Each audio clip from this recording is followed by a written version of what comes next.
Quand je joue de la musique, pour moi, je me souviens des débuts et tout, que j'ai joué de la trompette ou du trombone. C'est un bonheur intérieur. C'est comme un univers qui s'ouvre. Un univers que je ne pouvais pas imaginer. Et là, tout à coup, on veut retourner vers cet univers. On veut développer cet univers. Alors, c'est pour ça que quand je joue, pour moi, ça me nourrit en même temps. Autant que j'espère que ça nourrit le public.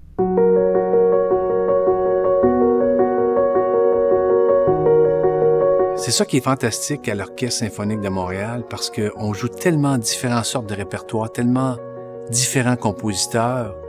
Il y en a pour tous les goûts. Alors, c'est sûr que moi, je vais préférer les compositeurs qui demandent beaucoup d'instruments de cuivre, comme le trombone. Sans nécessairement en vedette, on nous entend beaucoup et on retire une certaine satisfaction aussi de démontrer aux gens cette émotion-là. On est là pour ça, on peut démontrer quelque chose de majestueux, ça peut être quelque chose d'agressif, ça peut être toutes sortes d'émotions qu'on va faire vivre par la sonorité de l'instrument parce que c'est puissant. Pour nous, c'est une grande valorisation.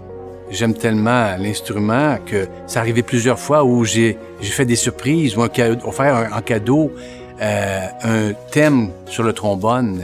On fait des concerts pour les enfants ici, des bals, des choses comme ça. Et puis les enfants sortent, moi je suis là ici, et les enfants vont me demander un air. Et ça, je vais adorer ça. Je leur joue l'air, là, je me souviens d'avoir joué l'air de La Belle et la Bête. La Belle et la Bête. Alors là, il y avait une petite fille qui m'écoute quand elle a reconnu l'air. Oh, avoir vu ses yeux changer, là, c'était... L'émerveillement dans le regard des enfants, pour moi, ça vaut beaucoup. J'essaie d'imaginer de perdre complètement l'audition.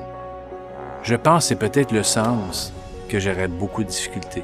Perdre l'audition, t'entends plus rien, tu dois deviner ce que les autres pensent, puis entendre la musique. Parce que je savais que je perdais un petit peu l'audition, peut-être pas beaucoup, peut-être normal pour mon âge, mais ça m'inquiétait parce que souvent on joue dans des endroits où ça peut être confiné. Alors les sons des cuivres, des percussions, c'est très fort. On m'a invité à faire l'expérience des bouchons qui ont été faits pour moi sur mesure. Je pouvais pas le croire parce que je me dis, oh, ça fait 40 ans bientôt, je suis à l'orchestre symphonique, là. Des bouchons, j'en ai vu. Et là, il m'installe ça, je commence à jouer. J'entends mon son qui sort au bout de l'instrument. J'entends pas dans ma bouche la vibration, j'entends le son, mais j'entends... Tout est diminué à côté, mais c'est comme si ce que j'entends autour est diminué, mais pas nécessairement ce que je joue. J'entends comment je sonne, puis c'est tellement important pour un cuivre, là, tu sais, d'entendre la sonorité. Il y a une chose que je suis certaine, c'est grâce à ces bouchons, je vais pouvoir prolonger ma carrière sans doute de 5 à 10 ans de plus. Ça, c'est beaucoup pour moi.